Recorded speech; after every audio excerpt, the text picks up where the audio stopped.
Você não está meramente flutuando no espaço. Você está suspenso em uma membrana de percepção. Atrás de você, jaz o eco da história humana, um coro de mitos, física, telescópios e equações. À sua frente, apenas um silêncio que nunca foi quebrado. Você dá um passo à frente, não com os pés, mas com o pensamento, em direção à questão mais externa, onde a existência para. E se não para, se simplesmente se estende para sempre o que, então, isso sequer significa. O conceito de borda do universo é ao mesmo tempo antigo e inteiramente moderno. Ele assombrou a imaginação dos primeiros cartógrafos que desenhavam dragões nas margens do mundo conhecido e ainda assombra os cosmólogos armados com supercomputadores. Mas hoje, os dragões foram substituídos por campos quânticos, energia escura e paradoxos termodinâmicos. E a fronteira não é mais um lugar, mas um limite de percepção, uma fronteira móvel chamada universo observável. Aqui está o porém, não é o cosmos que termina, mas nossa capacidade de vê-lo. O universo observável se estende por cerca de 46 bilhões de anos-luz, em todas as direções, não porque esse seja o tamanho do universo, mas porque essa é a distância que a luz conseguiu viajar desde o Big Bang, esticada pela expansão acelerada do espaço. Quando você olha para uma galáxia a 10 bilhões de anos-luz de distância, você não está apenas vendo a distância, você está vendo o próprio tempo se desenrolar. Você está espiando o passado. Mas este horizonte não é estático. A cada tique do relógio cósmico, a fronteira do que podemos observar cresce mais um dia-luz em todas as direções. No entanto, quanto mais longe olhamos, mais fundo no tempo mergulhamos, até nos aproximarmos de uma parede que não podemos cruzar o horizonte de eventos cósmico. Ele não é feito de átomos ou fótons, é tecido de tempo e movimento. Galáxias além deste horizonte estão se afastando mais rápido que a velocidade da luz devido à expansão cósmica. Não porque estejam violando a relatividade, mas porque o próprio espaço está se esticando. Imagine estar no mar, em um barco sem remos ou motor, observando a costa desaparecer lentamente, não porque você está se movendo, mas porque o oceano está crescendo entre você e tudo o mais. Eventualmente, essa costa se desvanece para sempre. Esse é o nosso futuro com galáxias distantes. O horizonte de eventos cósmico define a borda mais distante do nosso alcance. Qualquer coisa além dele, estrelas, galáxias, até mesmo superaglomerados inteiros, nunca poderá nos influenciar. Não importa quanto tempo esperemos. E em um futuro governado pela expansão acelerada, este horizonte encolherá em relação ao cosmos. Uma por uma, as galáxias desaparecerão de nossa vista. Em 1 trilhão de anos, apenas as galáxias mais próximas em nosso grupo gravitacional podem permanecer visíveis. O universo parecerá mais solitário, mais simples e mais estático, não porque é, mas porque teremos perdido nossa janela para sua profundidade. Este isolamento em desdobramento força uma pergunta perturbadora. As civilizações futuras saberão que estão sozinhas, simplesmente porque seus telescópios não conseguem ver longe o suficiente. Elas assumiriam que o universo é pequeno, estático e finito, porque a evidência de sua vastidão fugiu para além de seu céu. Nesse sentido, estamos vivendo em uma hora dourada cosmológica, empoleirados em um raro momento em que ainda podemos ver o brilho remanescente da criação e as impressões digitais de galáxias distantes. Mas mesmo agora, há sombras em nosso mapa cósmico, lugares onde nossas teorias não conseguem iluminar o caminho. A teoria da inflação cósmica oferece uma dessas iluminações. No primeiro instante após o Big Bang, o universo se expandiu exponencialmente, mais rápido que a luz, não como uma violação das regras de Einstein, mas porque essas regras se aplicam à matéria se movendo através do espaço, não ao próprio espaço. Essa expansão súbita e incompreensível alisou as rugas no cosmos primitivo, esticou as flutuações quânticas microscópicas nas sementes de galáxias e deu ao cosmos sua aparente planicidade. A planicidade é uma propriedade estranha. Em um universo curvo, a luz viajaria em arcos e os triângulos não somariam 180 graus. Mas nosso universo nas maiores escalas, parece quase perfeitamente plano. A inflação cósmica explica por que, assim como ao dar zoom em um balão até sua curvatura desaparecer, a inflação explodiu o universo primitivo tão massivamente que qualquer curvatura foi diluída até a invisibilidade. A implicação. O que chamamos de o universo, nossa fatia observável, é provavelmente apenas uma bolha em um oceano de espaço. Esse oceano, conhecido como o multiverso inflacionário, pode estar dando à luz novos universos constantemente, em outras regiões inflacionárias, muito além do nosso horizonte. Cada bolha poderia conter leis físicas diferentes, diferentes tipos de matéria, talvez até diferentes noções de lógica ou causalidade. E nós, como peixes em um aquário cósmico, nunca podemos espiar para fora de nossa bolha para ver as outras.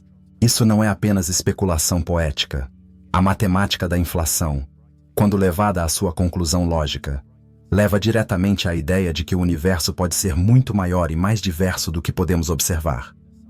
E se a inflação é eterna, como alguns modelos sugerem, pode significar que o universo não tem borda global. Apenas uma espuma infinita de mundos de bolso inflando sem fim.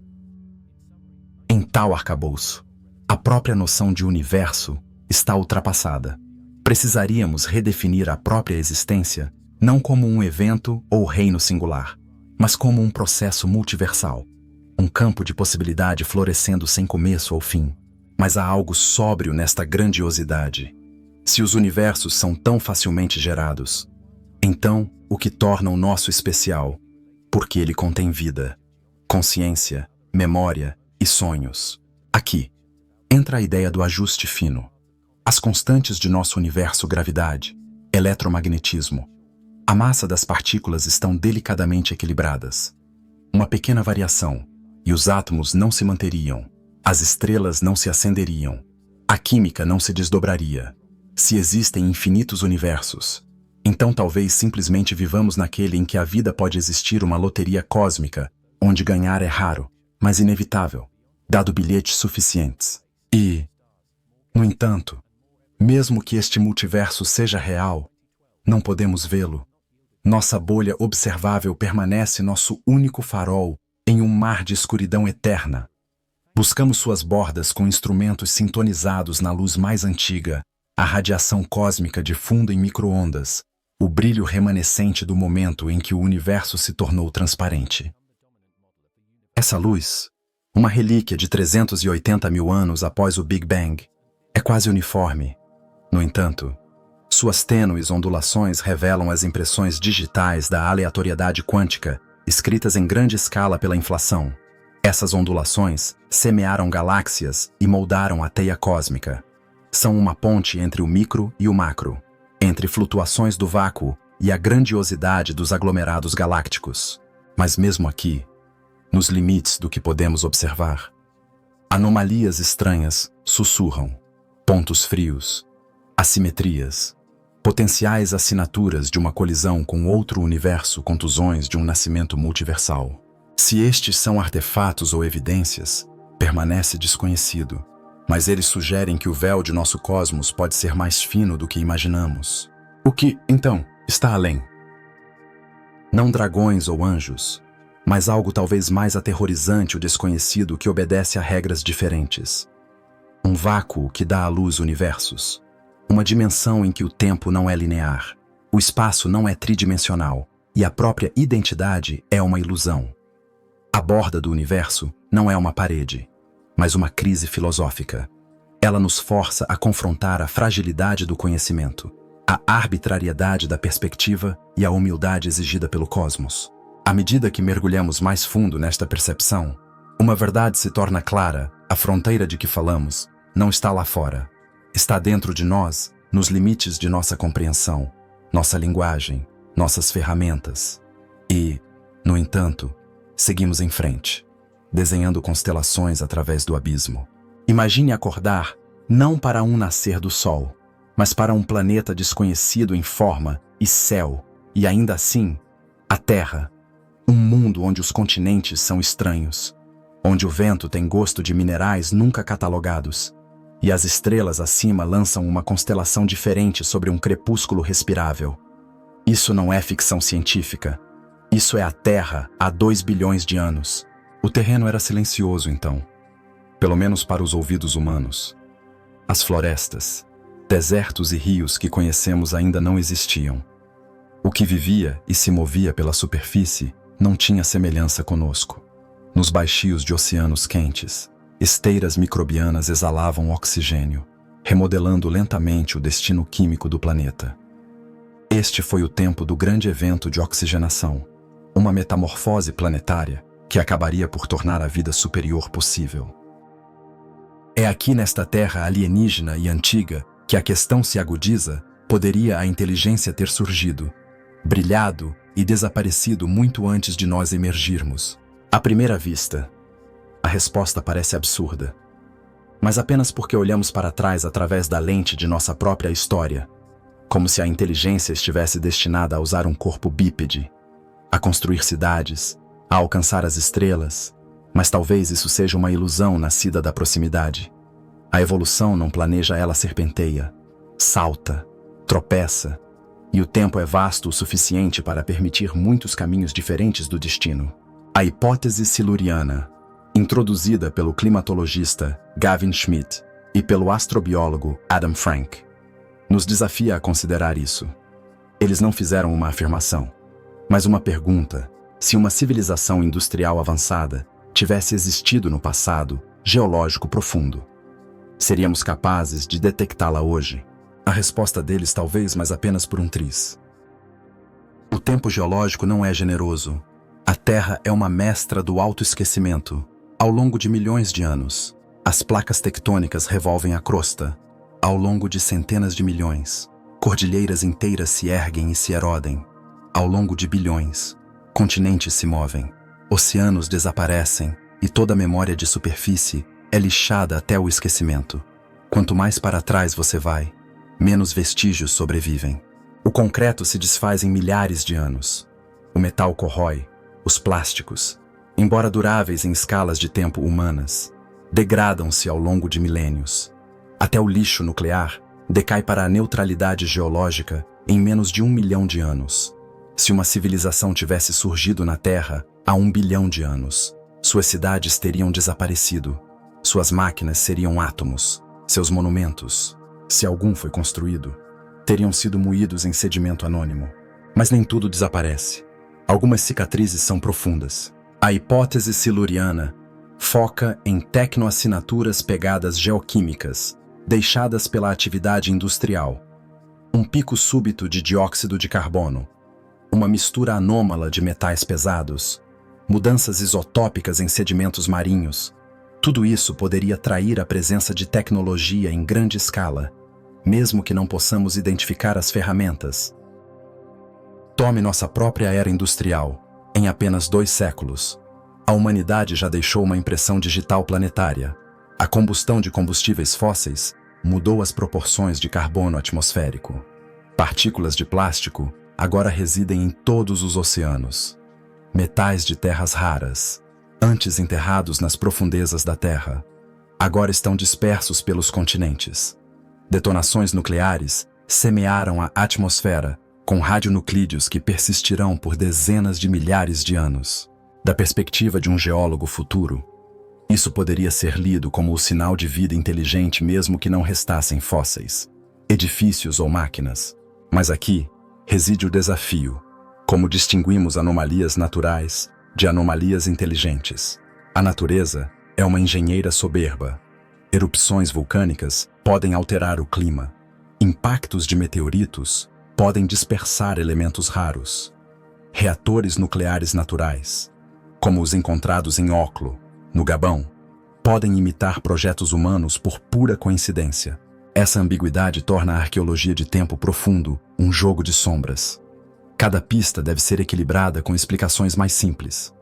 E, no entanto, algumas anomalias continuam a sussurrar. Considere o máximo térmico do Paleoceno-Eoceno, um pico dramático nas temperaturas globais há cerca de 55 milhões de anos, ligado a uma liberação maciça de carbono. A fonte permanece debatida. Clatratos de metano, atividade vulcânica, ou algo totalmente diferente. o registro geológico não fala claramente. Depois, há estranhas excursões isotópicas, mudanças abruptas na química marinha e concentrações inexplicáveis de certos metais em estratos antigos. Singularmente, são curiosidades. Coletivamente, são um padrão que ousa interpretação. Mas talvez a ideia mais intrigante não seja que estamos perdendo evidências, mas que estamos perdendo o que evidência deveria sequer parecer. E se uma civilização antiga não queimasse carvão, não fundisse metais, não construísse com pedra, e se sua tecnologia fosse biológica, suas ferramentas projetadas a partir de tecido vivo?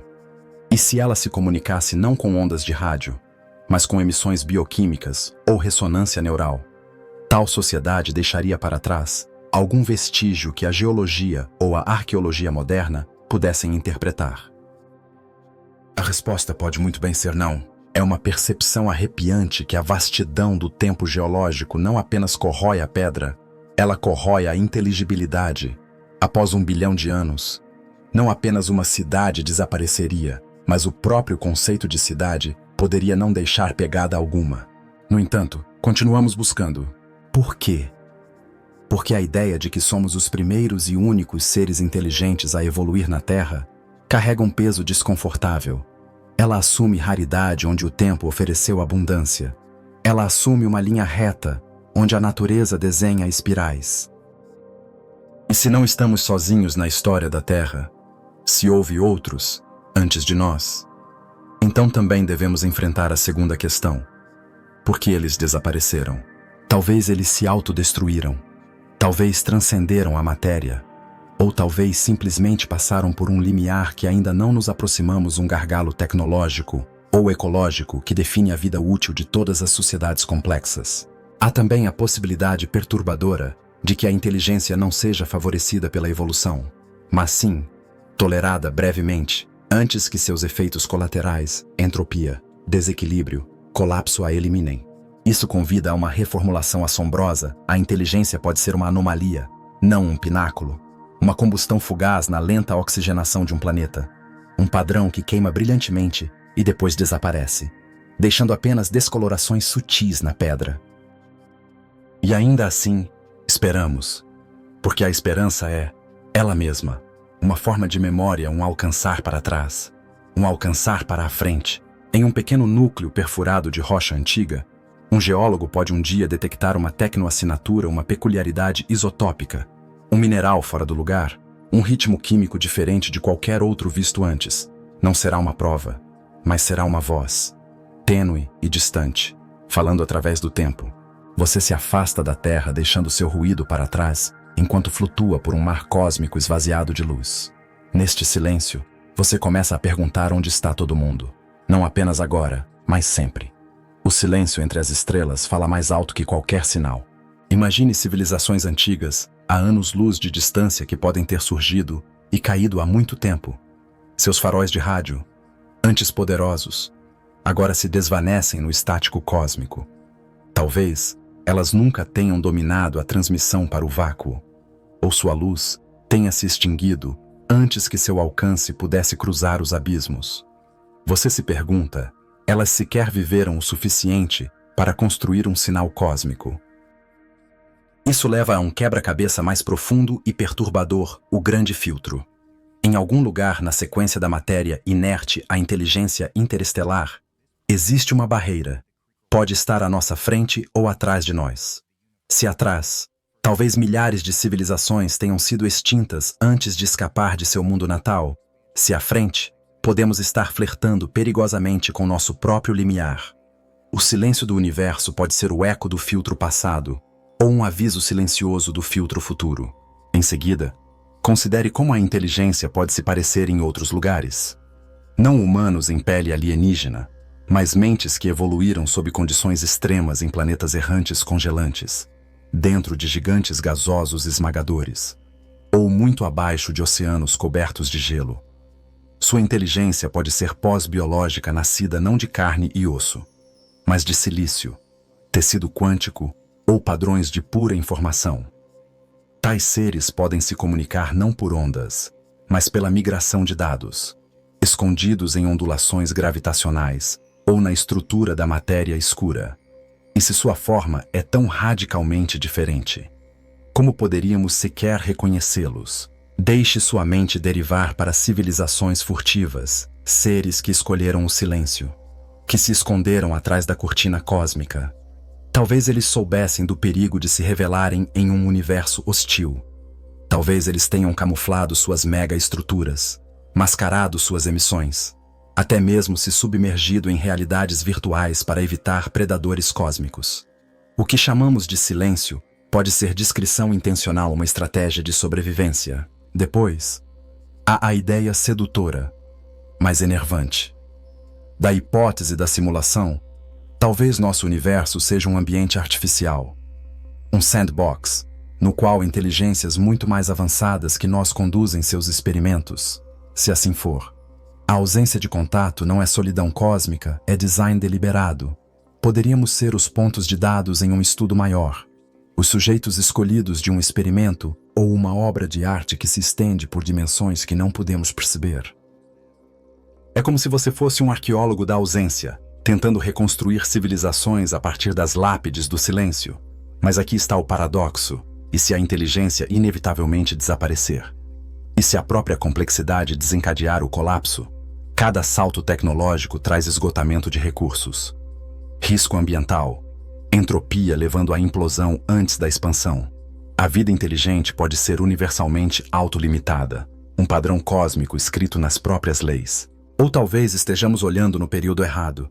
E se as civilizações cósmicas deixaram sua marca milhões ou bilhões de anos atrás? E suas assinaturas se dissiparam em radiação de fundo, poeira cósmica ou ruído quântico?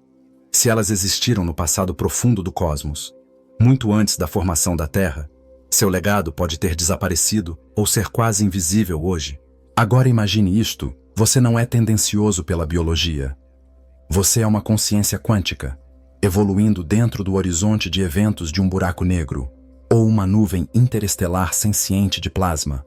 Sua consciência abrange séculos em um único pensamento, mas você não deixa pegadas apenas perturbações sutis na curvatura do espaço-tempo. Nós o veríamos, saberíamos que tal existência sequer conta como vida. E, no entanto, o silêncio também pode ser uma tela, um espaço aguardando descoberta. Talvez sejamos apenas os primeiros a estender a mão, os primeiros a projetar sondas ou a liberar pulsos gravitacionais com alcance universal. Se assim for, nosso momento também é um convite. Deveríamos definir a conversa cósmica. Deveríamos construir não apenas telescópios, mas protocolos éticos. A questão final poderia ser quem nos tornamos se escolhermos falar através do vácuo. Você sente que até a pergunta é um dom. Maravilhar-se é acender uma centelha. Perguntar é dar um passo além do berço da terra. E talvez, em algum lugar nesse silêncio, alguém ou algo também esteja se maravilhando. Sua consciência agora se volta para o tecido do espaço-tempo, não apenas o conteúdo do cosmos, mas as correntes e texturas que moldam tudo. Imagine-se à deriva por um rio interestelar, onde as ondulações da gravidade carregam a história de cada objeto massivo em movimento. Buracos negros, estrelas de nêutrons e galáxias contribuem para as marés, enviando ondas gravitacionais, murmúrios tênues, mas de longo alcance, que só agora estamos aprendendo a detectar. Lembre-se da primeira detecção do LIGO em 2016. 2 buracos negros, cada um com dezenas de vezes a massa do Sol.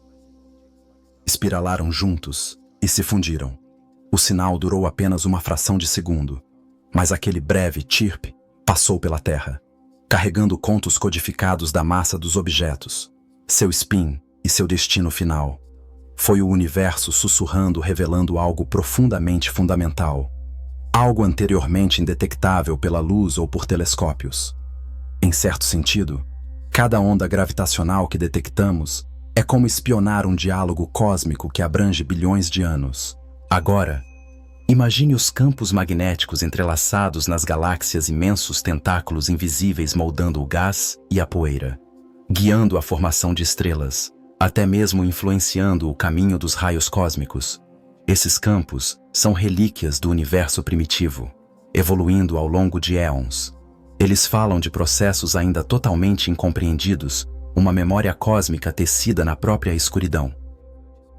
Seus sentidos se voltam para dentro agora, para o reino bizarro do vácuo quântico, onde até o espaço vazio fervilha de energia flutuante. Essas bolhas efêmeras de partículas virtuais são fugazes, mas fundamentais, dando origem a consequências reais, como o efeito Casimir, onde duas placas de metal se veem misteriosamente atraídas por flutuações do vácuo. Essas correntes do vácuo podem conter as chaves para unir a gravidade com o mundo quântico, uma porta para reinos, além de nossa cosmologia atual. Mas você não permanece aí. A maré o leva para fora novamente, em direção às bordas da tela cosmológica, onde a matéria escura espreita. Não podemos vê-la, mas sentimos seu peso. Sem ela, galáxias como a nossa, Via Láctea, se despedaçariam estrelas lançadas no vácuo. Levantamentos de aglomerados de galáxias nos mostram que a maioria da matéria é invisível halos silenciosos ao redor das galáxias. Vastos filamentos na teia cósmica, estruturas que ancoram as ilhas luminosas de estrelas no espaço. Ainda mais enigmática é a energia escura, o acelerador silencioso que afasta as galáxias. Ela permeia o próprio espaço, uma corrente invisível agitando o mar cósmico, mudando seu destino. Sua natureza permanece obscura à energia do vácuo, um campo ainda desconhecido, um sinal mal interpretado do colapso da gravidade nas maiores escalas. Enquanto você deriva por essas forças, gravitação, magnetismo, flutuações quânticas, energia escura, você sente a unidade oculta por baixo. São fios em uma grande tapeçaria que conecta o menor mundo subatômico à vasta teia cósmica, onde a gravidade monumental colide com os sussurros quânticos, onde a geometria e a entropia se encontram. Aí jaz a fronteira do entendimento humano. E não se esqueça da radiação cósmica de fundo em micro-ondas. A luz mais antiga. Ela carrega dentro de si minúsculas ondulações sementes de cada galáxia, aglomerado e vácuo. Suas leves variações de temperatura mapeiam os padrões antigos estabelecidos pela inflação. Talvez, escondidas nessas flutuações, estejam as assinaturas de forças que ainda não compreendemos, ecos de além de nosso horizonte cósmico. Sua deriva contínua para o conceito de topologia cósmica, a forma global do universo. Se o espaço é curvado sobre si mesmo, você poderia viajar anos-luz em linha reta e retornar à sua origem, assombrado por ecos de sua partida. Os cientistas estão testando isso, procurando por padrões repetitivos na radiação cósmica de fundo em micro-ondas, procurando pelo salão de espelhos, que revelaria um cosmos finito e dobrado. No entanto, tudo isso, essas ondas, esses campos, esse andaime escuro, são histórias de estrutura subjacente. Mas e se a própria estrutura for emergente?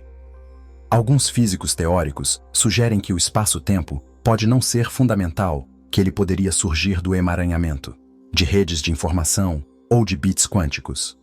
O tecido da realidade poderia ser uma projeção de padrões de informação mais fundamentais.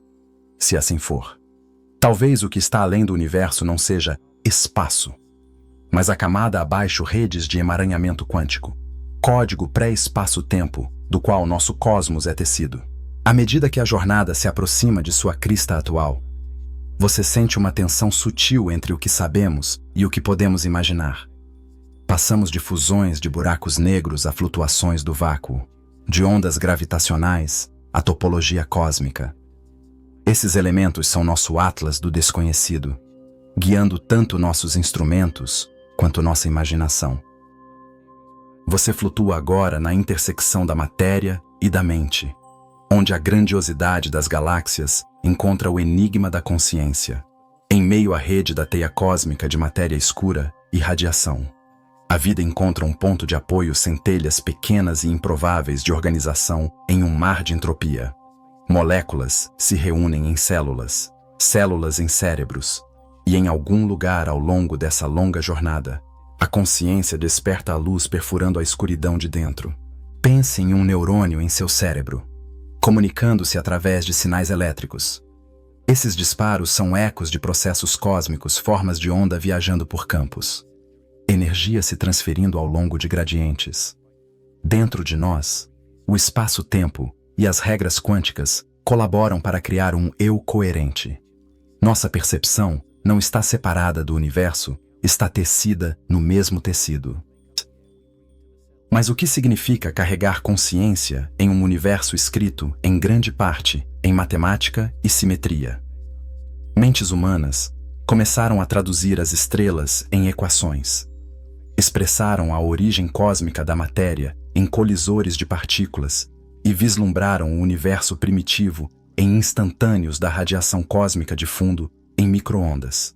Nossa consciência se tornou uma lente, focada para trás no tempo, permitindo-nos tocar e talvez moldar o próprio momento da criação. No entanto, a consciência também traz paradoxos. Você entende que cada estrutura de átomos a galáxias está sujeita à entropia, que a complexidade é temporária. Civilizações surgem. Jatos de quasares iluminam galáxias antes mortas. Buracos negros decaem. Seres conscientes como nós são jogadores frágeis no tempo cósmico. Nossa centelha efêmera levanta a questão: a inteligência é apenas um flash, condenada a se apagar como uma supernova, ou parte de algo maior, algo cósmico? Se a vida é tecida de fios cósmicos, talvez a própria consciência possa ser universal, uma propriedade emergente de certos sistemas complexos sob as condições certas. Nesse caso, onde quer que o cosmos tenha organizado a matéria em padrões autorreflexivos, seja sob oceanos terrestres ou em exoplanetas distantes, pode haver comunidades semelhantes às nossas, fazendo versões dessas mesmas perguntas. Imagine uma inteligência distante que observa sua radiação cósmica de fundo em micro-ondas. Ouve suas próprias ondas gravitacionais. Examina seu futuro dominado pela energia escura. Talvez eles tenham mapeado sua topologia cósmica, teorizado múltiplos universos ou especulado sobre a natureza holográfica da realidade. No entanto, eles podem permanecer isolados dos outros pelo horizonte de eventos, cada consciência presa em sua própria bolha observável. Essa solidão aprofunda as apostas filosóficas. Se cada observador está confinado ao seu horizonte local, se o próprio espaço, e talvez o próprio tempo, é fundamentalmente emergente, então, cada inteligência pode estar escrevendo uma história que começa e termina. Um telescópio, ainda quente das mãos de um artesão, brilhava sob a luz bruxuleante de um lampião em um sótão de Londres. Através de sua lente, a noite floresceu com uma complexidade surpreendente. As estrelas, outrora elementos eternos da narrativa divina, agora cintilavam como questões não resolvidas. Quando William Herschel apontou seu olho através daquela lente, ele viu não apenas estrelas, mas sistemas inteiros cuja própria luz havia iniciado sua jornada antes que a história humana tivesse escrito seu primeiro verso. Naquele momento, algo antigo se desfez. O cosmos não era mais uma cúpula pintada, mas um mar de estruturas, ilimitado em seu número e em sua escala. E, no entanto, apesar de todo o seu encanto poético, a astronomia depois de Newton avançou lentamente. As leis do movimento e da gravidade haviam sido declaradas, mas os instrumentos necessários para testar suas implicações nos céus ainda eram rudes. Os telescópios careciam de precisão. A chapa fotográfica e o espectroscópio, ferramentas que mais tarde revolucionariam a forma como deciframos a luz das estrelas, ainda não haviam sido aplicados ao céu. Os séculos XVIII e XIX foram marcados não pela conquista rápida das estrelas, mas por um longo e metódico despertar. Sob esses avanços incrementais, jazia o despertar de questões mais profundas. O que eram as manchas nebulosas no céu noturno? Eram nuvens de gás, aglomerados de estrelas não resolvidos, ou talvez galáxias inteiras distantes demais, até para o olho mais aguçado. A distinção não era semântica. Embutida nela estava a tensão entre duas visões de mundo, uma que imaginava um único sistema galáctico, um cosmos-ilha, e outra que ousava vislumbrar um arquipélago infinito de galáxias espalhadas pelo espaço infinito.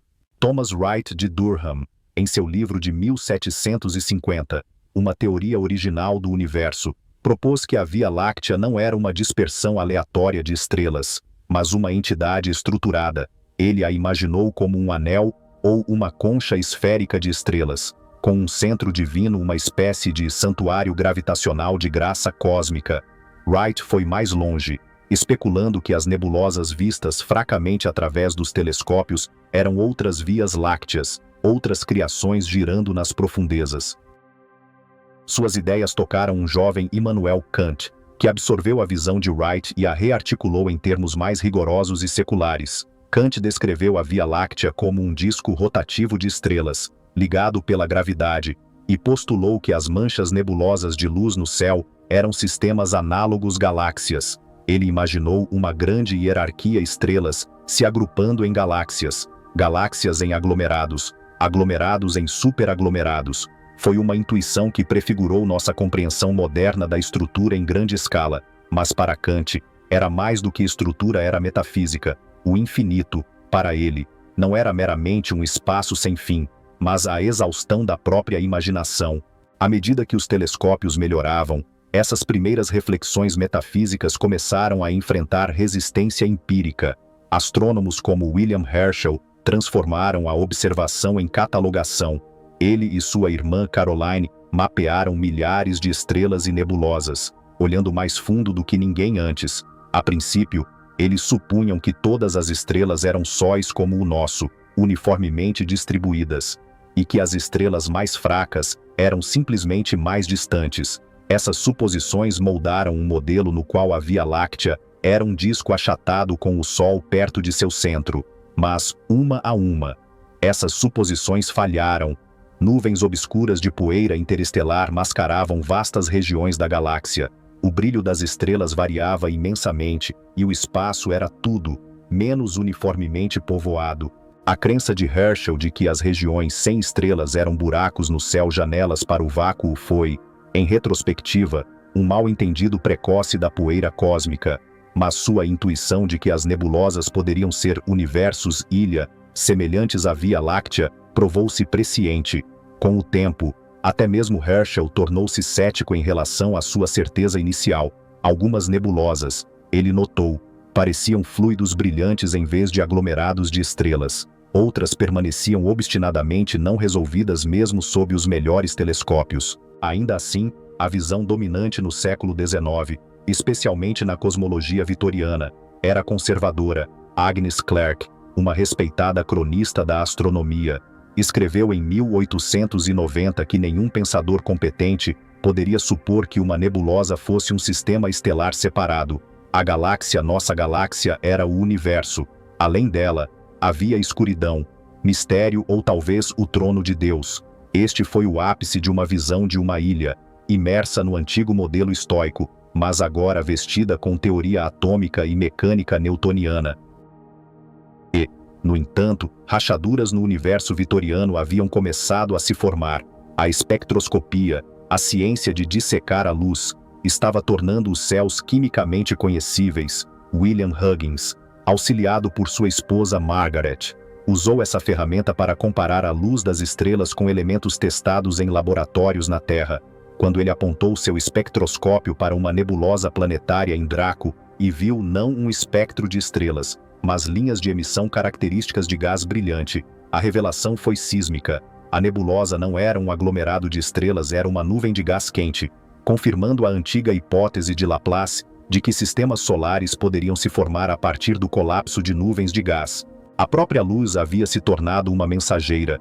Em suas cores e linhas estava escrita a natureza da matéria distante, sua composição, temperatura e até movimento. Com o advento do efeito Doppler, os astrônomos puderam medir a velocidade radial das estrelas. Aquelas que se moviam em direção à Terra mostravam um desvio para o azul em seus espectros, as que se afastavam, um desvio para o vermelho.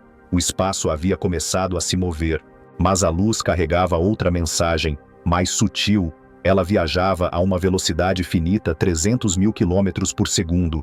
Isso significava que cada olhar para o céu era um vislumbre do passado. Quando Herschel disse que seu telescópio alcançava 2 milhões de anos atrás, ele não estava falando metaforicamente. A luz se tornou tempo, e o espaço se tornou memória. As estrelas não eram como são, mas como eram. Desta forma, a cosmologia se tornou não apenas uma ciência da estrutura, mas uma crônica da luz antiga.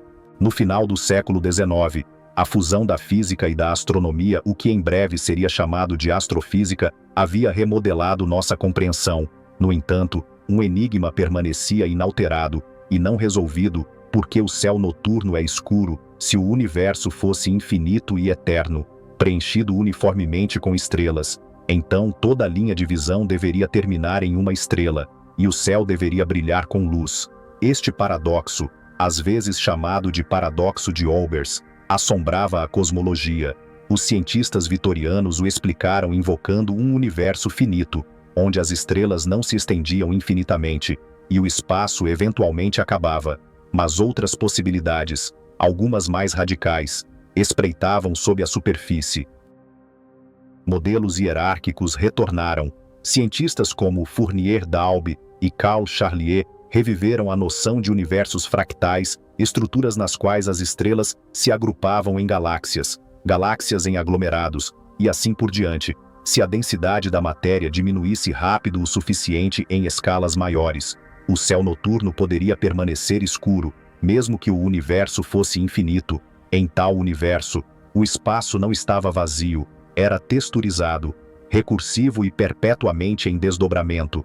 Dos desertos e oceanos, onde a poluição luminosa não dilui a mensagem do céu, a Via Láctea se arqueia sobre nós como um roteiro silencioso.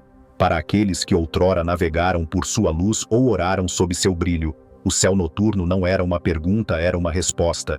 Mas para as mentes despertadas pela física e pela filosofia, tornou-se algo totalmente diferente, um enigma sem limites. O cosmos moderno, apenas começando a se revelar no final do século XIX, havia se tornado vasto demais, intrincado demais para ser reduzido a uma alegoria.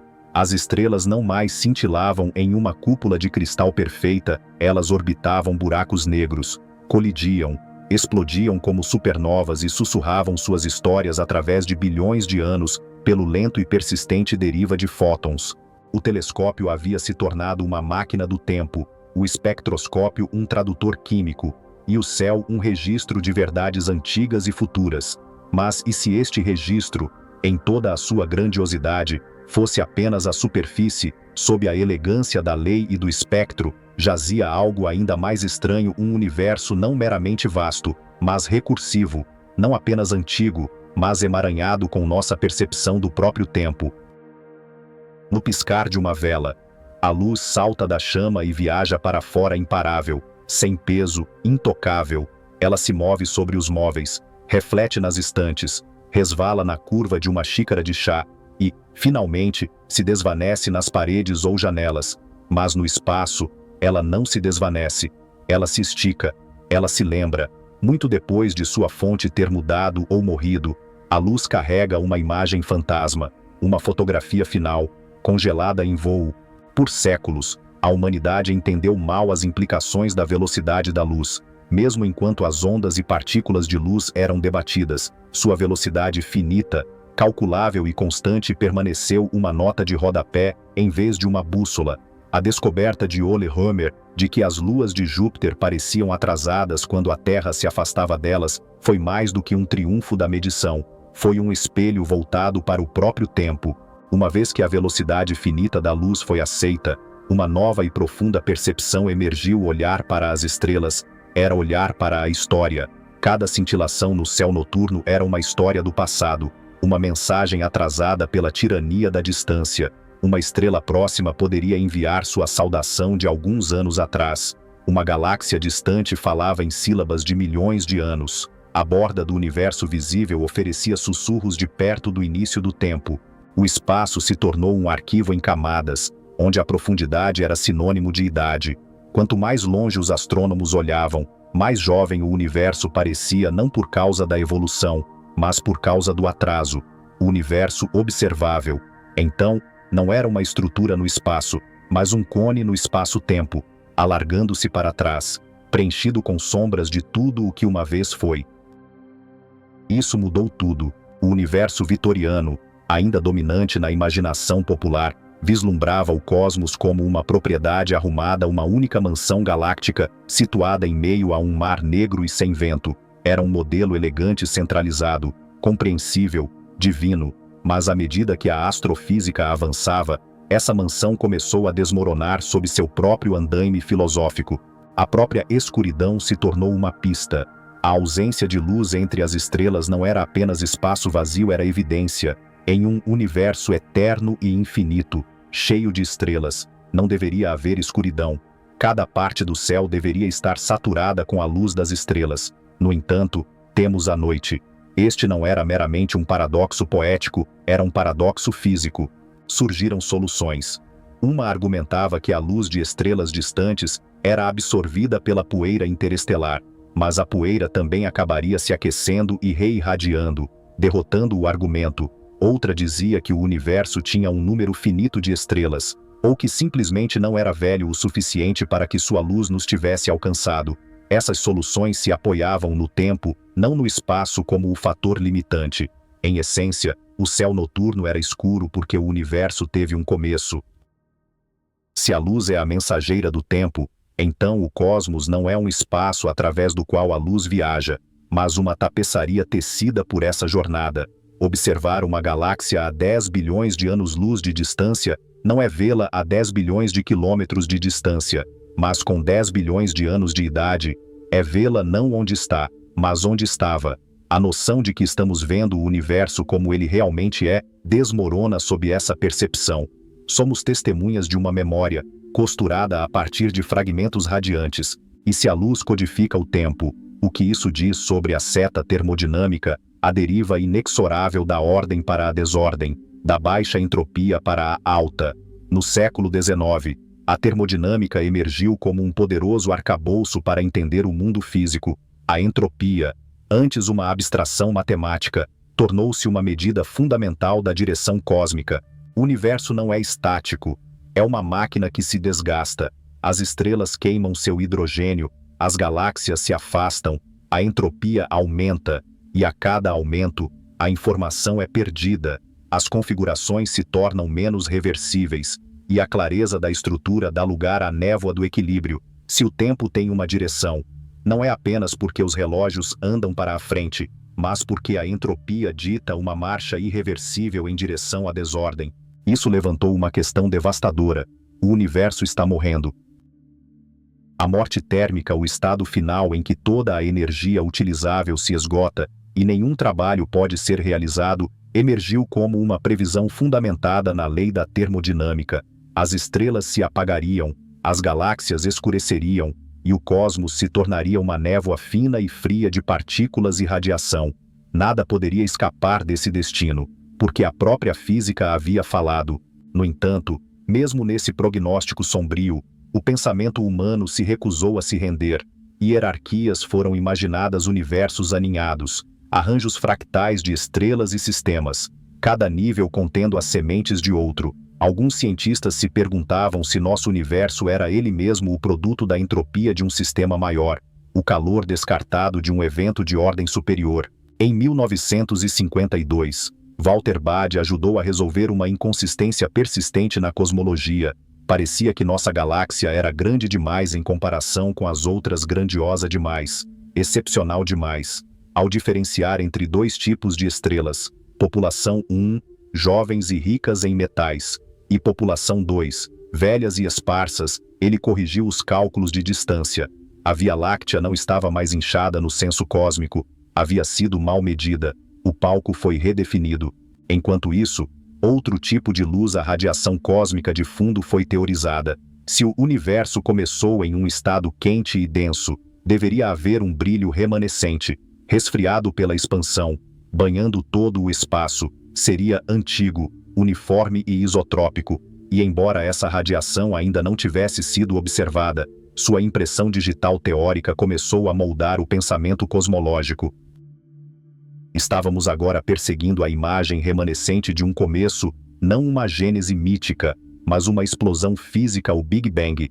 O termo foi cunhado com escárnio, mas pegou, porque nomeava algo tangível, um universo com um passado, uma trajetória e um gradiente termodinâmico, um universo cuja história poderia ser medida, não meramente imaginada. Se a escuridão à noite revelava a juventude do universo, e os desvios espectrais revelavam seu movimento, então a entropia revelava sua direção. Essas não eram apenas percepções científicas, eram revoluções na ontologia. O universo não era um recipiente, era um processo. Medir o tempo é medir a mudança. E medir o tempo cósmico é observar a mudança se desdobrar não em segundos ou séculos, mas em épocas, o resfriamento do plasma em átomos, o nascimento de estrelas a partir de nuvens interestelares, a montagem de galáxias a partir de filamentos primordiais. Cada camada de luz é um fóssil, e o cosmos é um museu iluminado por fótons que ainda não alcançaram o presente. Mas talvez o mais assombroso seja isto: o próprio presente está sempre escapando. A luz que vemos, mesmo da Lua, é antiga. O céu acima não é o céu agora, é o céu de então. O observador está em um agora que nunca é verdadeiramente síncrono com o observado. A realidade é costurada a partir do atraso. Se isso parece uma armadilha metafísica, no entanto, é uma armadilha de nossa própria autoria, um subproduto de insistir que o conhecimento deve espelhar a simultaneidade. O universo não se importa com tal simetria. Ele oferece, em vez disso, um tipo diferente de verdade que o tempo e a luz, emaranhados, nos dão não o universo como ele é, mas como ele era, em 1000 escalas e histórias. Desta forma, a astronomia se tornou biografia de estrelas, de sistemas, do próprio espaço. Cada fóton que chega à Terra é um fragmento de uma narrativa escrita em distância e decadência, é um mensageiro de uma versão do universo que não existe mais. E o que, então, de nós? Estamos no meio deste grande e brilhante cone de luz atrasada, somos os últimos destinatários de histórias escritas há bilhões de anos, e com nossos próprios telescópios, equações e mentes, escrevemos novas histórias, extrapolações, hipóteses, mapas de significado desenhados não a partir da presença, mas do eco. O universo não sussurra seus segredos, ele os grita através do abismo, em comprimentos de onda e espectros, em curvatura e frio, mas para ouvi-lo, é preciso ouvir não o som, mas o silêncio entre eles, onde o tempo espera na quietude da luz antiga. Uma maçã caindo não apenas atraiu o olhar de Newton, inaugurou uma visão do universo como um relógio, um mundo onde a força reinava, os vetores dirigiam e a massa obedecia. A gravidade, para Newton, era um puxão invisível, instantâneo e universal. Cada objeto puxava todos os outros objetos, não por cordas ou alavancas, mas através do nada do espaço. E, no entanto, esse espaço absoluto, imutável e eterno era uma suposição. O tempo também era tratado como um pano de fundo fixo, correndo uniformemente para todos os observadores. Esse andaime serviu bem por 2 séculos. Permitiu que planetas fossem previstos, cometas fossem rastreados e marés fossem domadas. Mas não conseguiu fazer uma pergunta mais assombrosa: e se o próprio andaime fosse dinâmico? No início do século XX, Albert Einstein levou essa questão a sério. Ele não perguntou apenas o que o espaço e o tempo continham. Ele perguntou o que eles eram, e o que ele descobriu despedaçou a ilusão de um cosmos passivo. Em 1915, Einstein apresentou a teoria da relatividade geral. Em seu coração estava uma afirmação radical: a gravidade não é uma força, é geometria. Massa e energia, ele disse, distorcem o espaço-tempo, e o espaço-tempo diz à massa como se mover. A maçã cai não porque a Terra a puxa, mas porque segue o caminho mais reto através de uma realidade quadridimensional curva. Este caminho, uma geodésica, não é imposto pela força, mas pela forma. Aceitar isso é abandonar a intuição. É imaginar a Terra orbitando o Sol, não como uma rocha puxada por uma corda, mas como uma bola de gude espiralando ao longo de uma folha curva. E essa curvatura, suave em escalas planetárias, torna-se extrema perto de estrelas de nêutrons, buracos negros e o núcleo de galáxias em colapso. A luz também obedece a essa curvatura. Ela se curva em torno de objetos massivos, seu caminho desviado pelos poços invisíveis da geometria. Essa previsão, o efeito de lente gravitacional, foi confirmada durante um eclipse solar em 1919, quando a luz das estrelas que passava perto do Sol foi vista se deslocar. Sua posição aparente deslocada pela invisível aderência do Sol no espaço-tempo, o universo havia se tornado elástico. O espaço não era um vácuo, mas um participante. O tempo não era universal, mas local. Os eventos não mais se desenrolavam simultaneamente para todos os observadores. A simultaneidade havia se fraturado. Isso despedaçou o tempo absoluto de Newton e o substituiu pelo tempo relacional. Relógios em satélites marcam o tempo de forma diferente dos da Terra. Sinais de pulsares chegam distorcidos pelos poços gravitacionais por onde passam. Até o envelhecimento se torna relativo mais rápido em gravidade mais fraca, mais lento perto de corpos massivos. Isso não são metáforas, são restrições de engenharia em nossos sistemas de GPS e linhas de vida científicas na pesquisa de buracos negros. Se a relatividade geral remodelou como entendíamos a gravidade, também redefiniu a cosmologia. Em vez de estático, o universo se tornou dinâmico.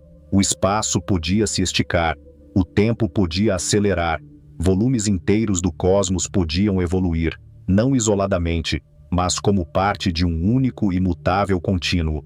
Este salto conceitual reviveu uma questão há muito adormecida: o universo sempre existiu. A matemática da relatividade geral sugeria o contrário. Soluções para as equações de Einstein implicavam que o universo poderia estar se expandindo. Se assim fosse, ele deve ter sido mais denso, talvez infinitamente. Um começo se avizinhava, não uma origem mítica, mas uma condição de contorno no espaço-tempo, uma singularidade onde densidade, temperatura e curvatura atingiam extremos inimagináveis. Em 1927, Georges Lemaitre, um padre e físico belga, propôs o que viria a ser conhecido como o Big Bang. O universo começou como um átomo primordial, explodindo para fora em um grande desdobramento. Seu modelo foi recebido com ceticismo. Um cosmos dinâmico colidia com a imagem ainda apreciada de um eterno. No entanto, os dados começaram a se acumular. Edwin Hubble, usando observações de galáxias distantes, mostrou que sua luz estava desviada para o vermelho, esticada em direção a comprimentos de onda mais longos, como se estivessem se afastando. Quanto mais distante a galáxia, maior seu desvio para o vermelho. O próprio espaço estava se expandindo, não as galáxias dentro dele. Isso não era movimento através do espaço, era o crescimento do próprio espaço. O efeito Doppler havia amadurecido para o desvio para o vermelho cosmológico, e a expansão do universo não era mais hipotética, era mensurável. Einstein, que inicialmente havia introduzido uma constante cosmológica para preservar um universo estático, teria chamado sua inclusão de seu maior erro. A realidade, ao que parece, favorecia a expansão. E, no entanto, o que estava se expandindo, não para dentro de algo, mas dentro de si mesmo. O tecido do espaço se esticava como massa crescendo em um forno sem borda, sem centro, sem exterior. Cada ponto se afastava de todos os outros. Viver em tal universo é habitar um paradoxo: tudo se afasta, mas nenhum lugar é privilegiado como o ponto de divergência. Essa expansão reescreveu o significado de distância. Uma galáxia a 1 bilhão de anos-luz de distância não tem 1 bilhão de anos, é o remanescente do que aquela galáxia foi, sua luz diluída e atrasada, e devido ao esticamento do espaço, ela pode agora estar muito além do que sua posição original implica, talvez inalcançável, talvez já desaparecida. O universo observável, então, é um horizonte, não um limite do que existe, mas do que podemos saber. Além dele, a luz ainda não nos alcançou. Esses reinos não são inacessíveis por geografia, mas por história. A fronteira do visível não é uma parede, mas um relógio. O tempo cósmico, agora formalizado como tempo de retrospectiva, nos dá uma história em camadas. Da radiação cósmica de fundo em micro-ondas, um brilho remanescente de quando os átomos se formaram pela primeira vez.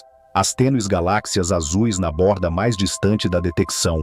Vemos um universo na adolescência, juventude e infância, e vemos tudo de uma vez, embutido no espaço. Este mosaico temporal força um repensar da ontologia. Na vida diária, os objetos coexistem em uma mesa, um pássaro, uma voz. Mas na cosmologia, a coexistência se dissolve. A galáxia que estudamos pode não existir mais. Sua luz é um obituário que chega tarde.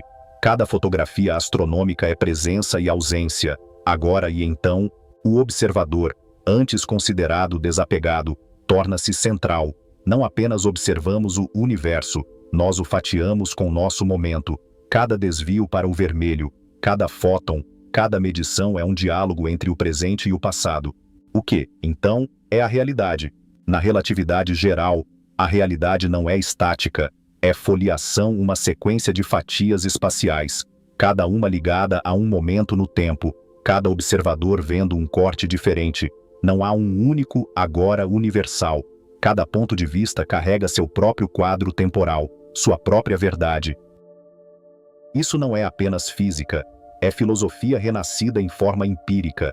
Os antigos argumentos de Zenão, Platão e Kant sobre movimento, percepção e causalidade não são mais abstratos, são mensuráveis na deriva de relógios de satélite e no arco da luz das estrelas em torno de poços de gravidade. As equações de Einstein, intrincadas e simétricas, não descrevem apenas estrelas e planetas. Elas descrevem a arquitetura da causalidade, o que pode influenciar o que pode escapar, o que permanece para sempre escondido atrás de horizontes. Em nenhum lugar isso é mais claro do que no conceito de um buraco negro.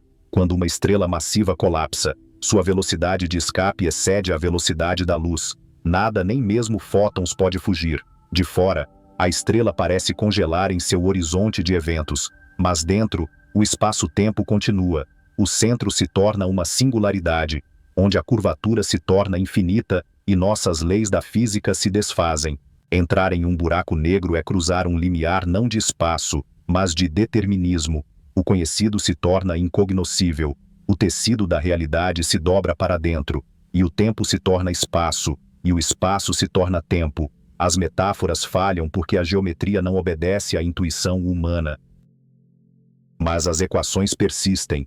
E assim, nos encontramos em um precipício. O universo não é um teatro estático no qual os eventos se desenrolam. É o desdobramento. Sua forma determina sua história. E sua história, rica em curvatura e consequência, convida não apenas à compreensão, mas à admiração. No entanto, a admiração também deve evoluir. Não mais a admiração apenas da imensidão, mas da estrutura. Não do tamanho, mas da inter-relação. A admiração, agora, pertence à percepção de que nosso universo é um tecido costurado por energia, moldado por massa, curvado pela presença e iluminado não por metáfora, mas por matemática. E ainda, uma questão permanece: se o espaço pode se esticar e o tempo pode se curvar. Qual é a forma final de tudo? Não em volume ou contorno, mas em causalidade, em lógica, na possibilidade de saber. O próximo capítulo, então, deve se desdobrar não apenas para fora, mas para dentro em direção à mente humana que mapeia tais coisas, e aos princípios que moldam sua visão do cosmos. Imagine uma partícula menor que um próton, mais quente que o núcleo de qualquer estrela, mais densa que toda a matéria no universo observável combinada. Agora imagine essa partícula não suspensa no espaço, mas sendo o próprio espaço, não no tempo, mas sendo a origem do tempo. Isso não é uma alegoria, é a principal hipótese de como nosso universo começou. De acordo com o modelo do Big Bang, o universo primitivo não era um lugar dentro do qual as coisas aconteciam, era o acontecimento, uma erupção turbulenta de um ponto singular onde as leis conhecidas da física, derivadas da relatividade geral e da mecânica quântica, deixam de ser coerentes. No entanto, este começo não é a explosão da imaginação clássica de detritos lançados para o vazio. Não havia exterior. O que se expandiu foi a métrica do próprio espaço. Cada centímetro, cada átomo, cada partícula de vácuo se afastou de todos os outros em um momento de inflação insondável. A cosmologia inflacionária, proposta no início dos anos 1980 por Alan Guth e outros, abordou mistérios persistentes no modelo padrão do Big Bang. Por que o universo é tão liso em grandes escalas, apesar de ser causalmente desconectado nas épocas iniciais? Por que ele é tão plano, não se curvando sobre si mesmo, nem se expandindo caoticamente? Por que não observamos monopolos magnéticos, relíquias hipotéticas, previstas pela física de alta energia? A inflação respondeu a isso com um único gesto arrebatador, uma fase de expansão exponencial na primeira pequena fração de segundo, impulsionada por um campo chamado inflaton. O espaço cresceu por um fator maior que 10 elevado à 60ª potência em menos de 10 elevado a menos 35 segundos.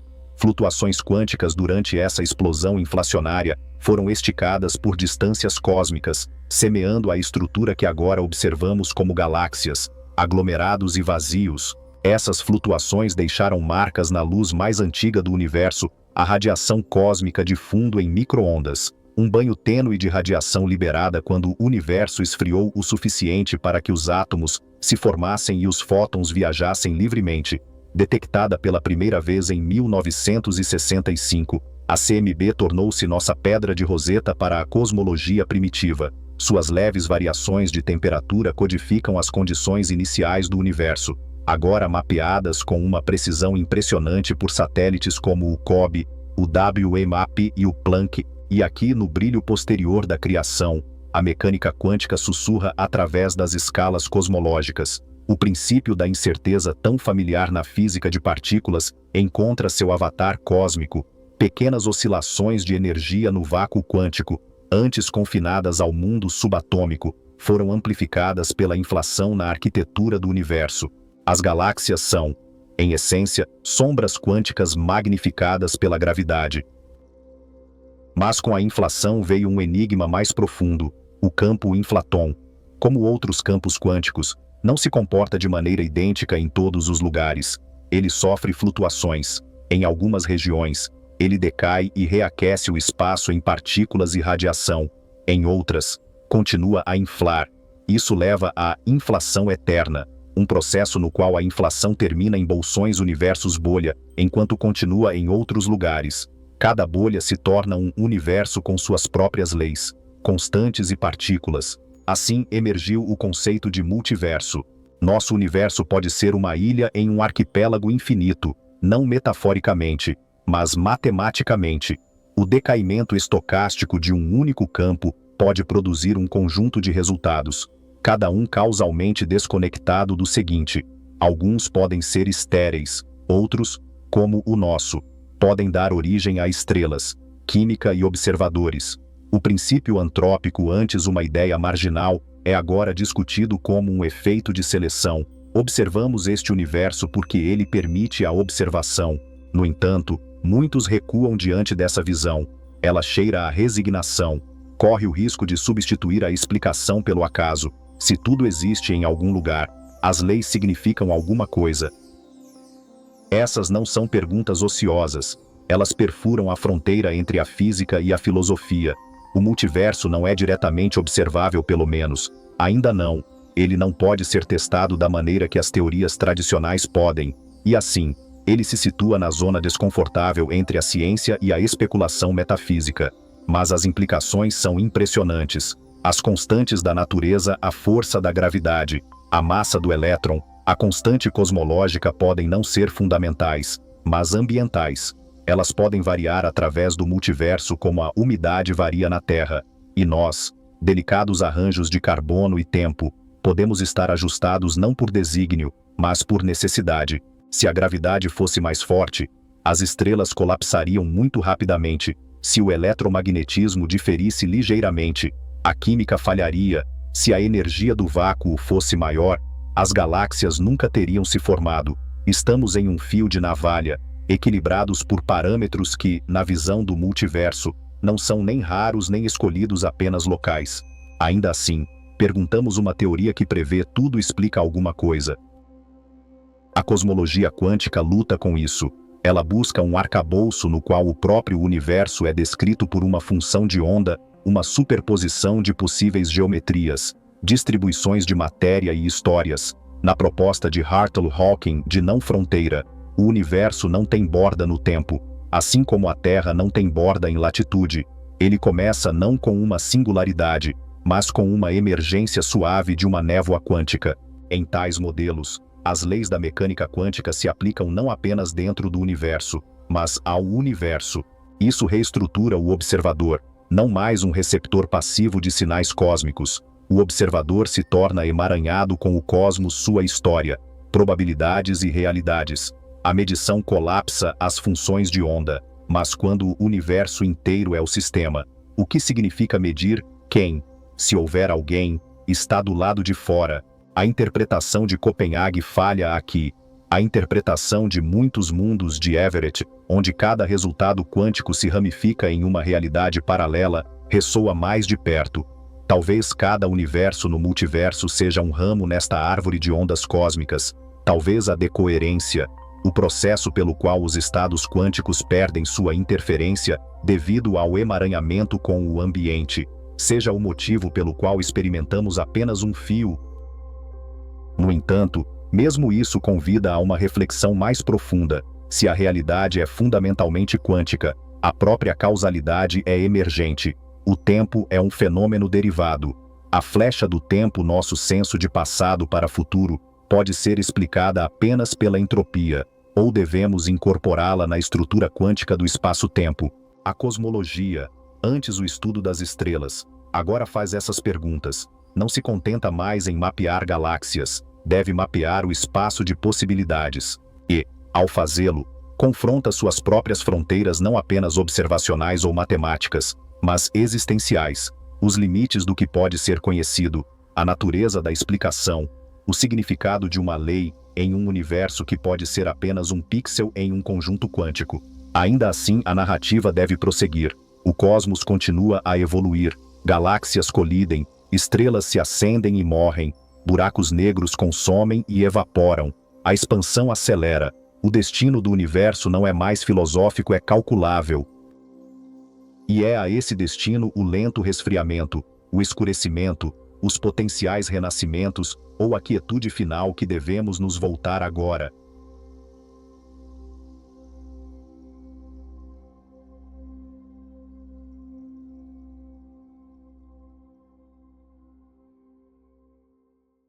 Um rastro tênue cruza o céu noturno, a princípio despercebido pelos olhos humanos. Em meados de outubro de 2017, um telescópio posicionado em um vulcão havaiano o captura um ponto tênue correndo pelo vazio. Diferente dos asteroides ou cometas que se movem em órbitas ordenadas ao redor do Sol, este objeto se move com uma velocidade imprudente. Desvinculado da gravidade da estrela, ele atravessa o sistema solar, um viajante de além, pego apenas em sua fugaz saída. Astrônomos, alertados pelo telescópio Pan-STARRS, viram seus instrumentos em sua direção. Mas o tempo é curto. Em poucas semanas, ele desaparece na escuridão, deixando um rastro de perguntas, batizado de Oumuamua, um termo havaiano para um mensageiro que chega primeiro de longe. Este objeto desafia o que é familiar. A maioria dos corpos celestes em nosso sistema orbita o Sol, presos por sua atração. Planetas, asteroides, cometas todos seguem arcos previsíveis. Mas o Oumuamua, deslocando-se a 26 km por segundo, traça uma trajetória hiperbólica. Uma jornada de ida através de nossa vizinhança cósmica. Sua trajetória, inclinada em relação ao plano dos planetas, sugere que ele veio do espaço profundo, talvez de outro sistema estelar a 30 ou 80 anos-luz de distância. A luz que vemos dele começou sua jornada séculos atrás, um instantâneo de um passado distante. No início, os cientistas supõem que seja um cometa, um andarilho de gelo aquecido pelo Sol, liberando gás e poeira em uma cauda brilhante. Mas nenhuma cauda aparece. Telescópios, incluindo o Hubble, procuram a coma característica, uma auréola difusa de gelo vaporizado, mas encontram apenas silêncio, talvez um asteroide. Então, um fragmento rochoso à deriva. No entanto, sua superfície brilha, mais reflexiva do que as rochas opacas que orbitam nas proximidades. O telescópio espacial Spitzer, sensível ao infravermelho, observa por 30 horas, buscando calor de gelo em sublimação. Não detecta nada. Oumuamua, com algumas centenas de metros de comprimento, escapa às categorias, não sendo nem cometa, nem asteroide. Sua forma aprofunda o enigma. Enquanto ele gira caoticamente, seu brilho aumenta e diminui a cada 8 horas. Um feixe de farol no vazio. Esse padrão, capturado por observatórios terrestres, revela um objeto alongado, talvez 10 vezes mais comprido do que largo uma agulha cósmica, ou um disco achatado girando caoticamente. Asteroides em nosso sistema, deformados em aglomerados parecidos com batatas. Raramente se esticam tanto. Cometas, esféricos quando inativos, desenvolvem caudas perto do Sol. A forma do Oumuamua, diferente de qualquer coisa local, sugere uma origem onde forças diferentes esculpiram sua estrutura. A velocidade do objeto, maior que a de qualquer corpo natural que já rastreamos, sugere um longo exílio. Ejetado de seu sistema de origem talvez por uma colisão estelar ou um puxão planetário, ele vagou por milhões de anos, bombardeado por raios cósmicos, sua superfície, brilhante, mas com cicatrizes, carrega as marcas dessa jornada. Astrônomos, correndo para analisar os dados antes que ele desaparecesse, calculam sua trajetória. Entrando pela direção de Lyra, perto da estrela Vega, ele passa pelo Sol e depois sai em direção a Pégaso. Mas Vega, a 25 anos-luz de distância, moveu-se há muito tempo. A origem do Oumuamua se torna nebulosa, uma trilha perdida no turbilhão da galáxia. À medida que se afasta, uma anomalia ainda mais estranha emerge. Depois de contornar o Sol, o Oumuamua deveria desacelerar, com sua energia sendo minada pela gravidade. Em vez disso, ele acelera, um impulso tênue, mas mensurável, que desafia as leis de Newton. Essa força não gravitacional, detectada em trajetórias orbitais precisas, intriga os pesquisadores. Nenhum jato de gás visível, nenhum rastro de poeira a explica. O objeto, silencioso e elegante, move-se como se impulsionado por uma mão invisível. Os cientistas se apressam, verificando cálculos, descartando erros. A aceleração, embora pequena, é real. Um sussurro de algo novo. As teorias iniciais apontam para a pressão da radiação solar, o suave empurrão dos fótons da luz solar. Velas solares, naves projetadas por humanos, usam essa força para planar pelo espaço. Se o Oumuamua fosse uma folha fina e leve, a luz solar poderia empurrá-lo. Mas seu movimento de giro caótico e a falta de emissão de calor entram em conflito com essa ideia. Uma desgaseificação semelhante à de um cometa, onde o gelo se vaporiza em jatos. Parece plausível, mas a ausência de uma coma mina essa hipótese. O comportamento do objeto reflexivo, alongado, acelerando, resiste a todos os modelos. Um quebra-cabeça esculpido nas estrelas. Astrônomos, limitados a semanas de observação, coletam fragmentos de luz. O telescópio Canadá-França-Havaí mapeia seu espectro, buscando pistas químicas, mas encontra pouco além de uma tonalidade avermelhada, típica de superfícies irradiadas. O Very Large Telescope, no Chile, rastreia seu movimento, confirmando suas raízes interestelares. Em dezembro de 2017, o Oumuamua está fraco demais, escapando do nosso alcance. Sua breve visita, um mero vislumbre, deixa a humanidade com dados escassos demais para decodificar sua natureza. No entanto, as questões que ele levanta se propagam, desafiando os limites do que acreditamos ser possível.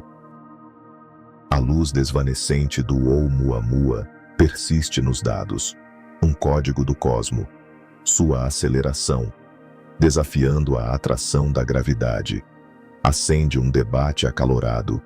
A pressão da radiação solar, a força da luz do Sol sobre uma superfície fina, parece um culpado lógico.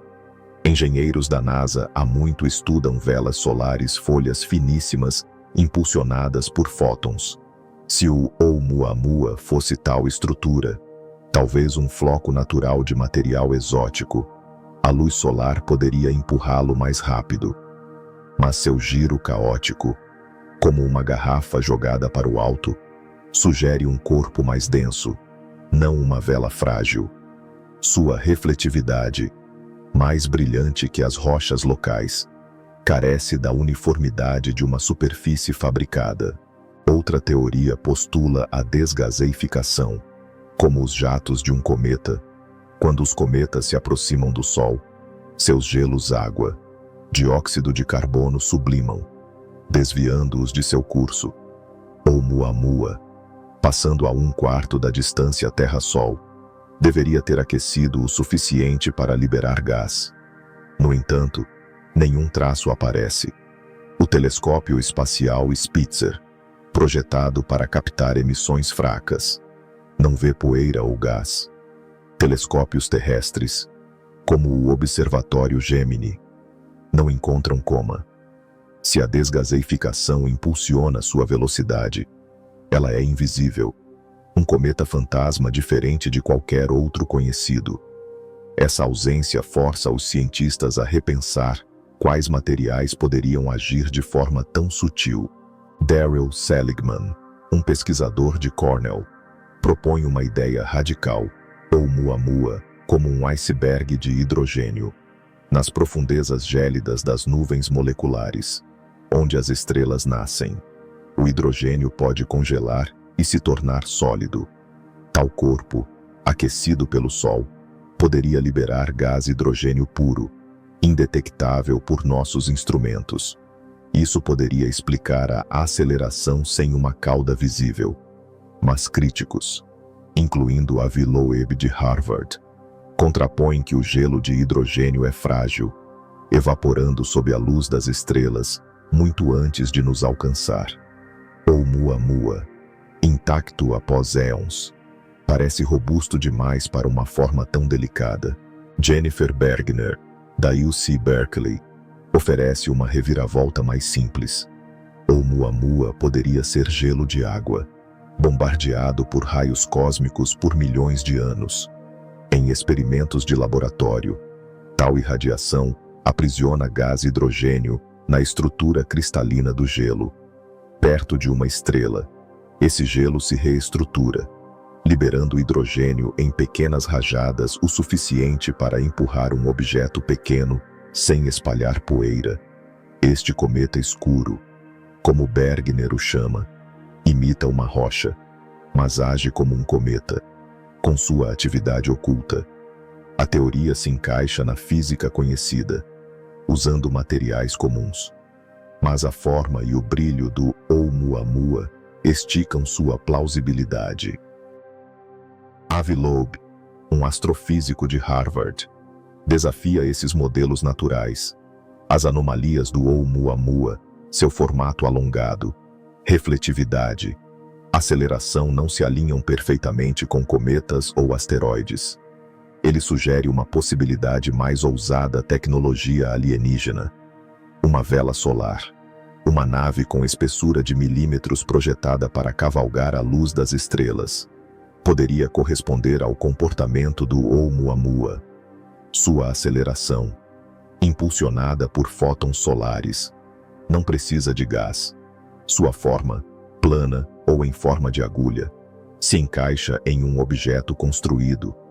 Os cálculos de Loeb mostram que uma superfície fina e reflexiva poderia sobreviver a uma viagem interestelar, girando descontroladamente após uma colisão há muito tempo. A ideia, publicada em artigos revisados por pares, incendeia a controvérsia. A comunidade científica se divide.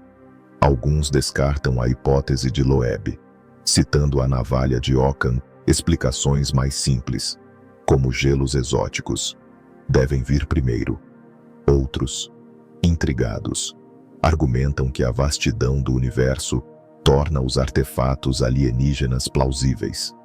Loeb, destemido, lança o projeto Galileu, buscando evidências físicas de tecnologia extraterrestre, sondas, satélites, relíquias.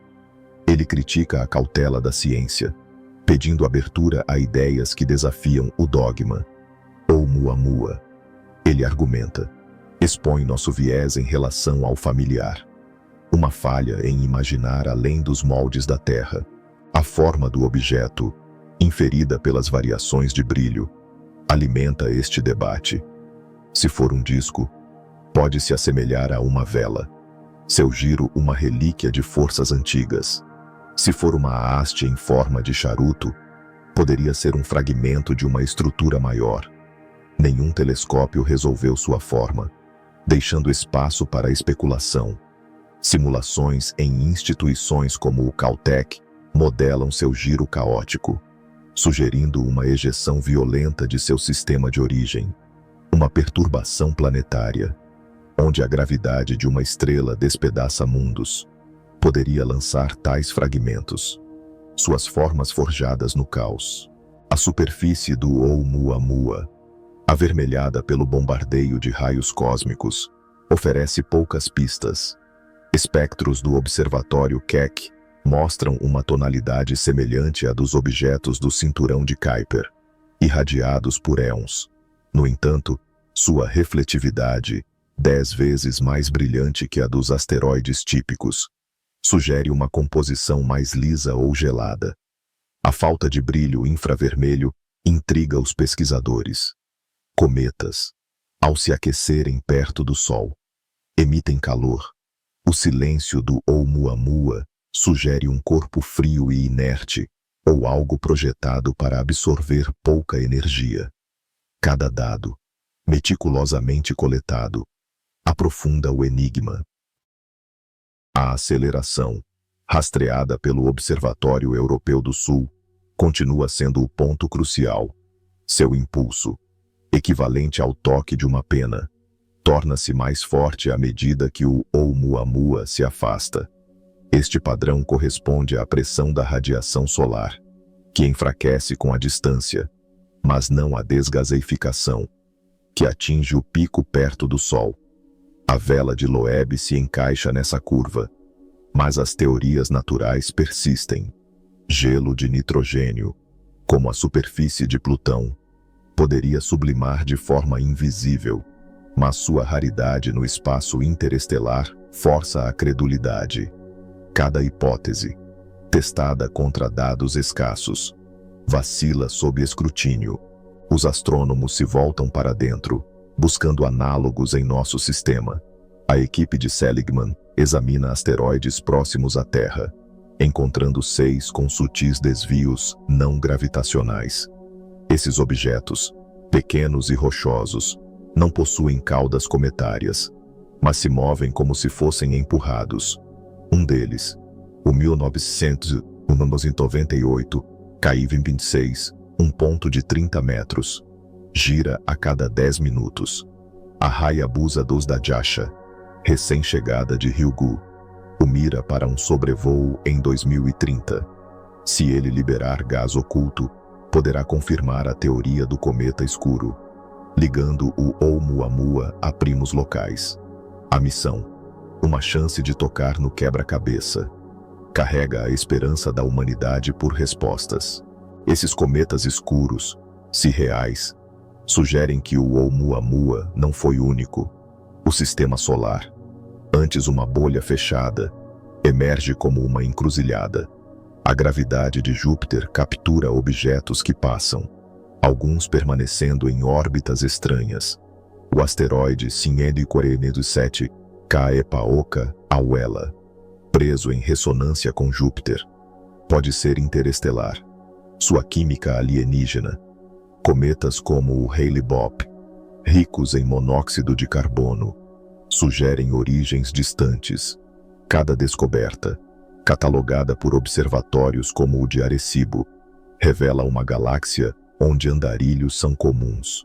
As estradas da galáxia fervilham de viajantes, e o Oumuamua não estava sozinho.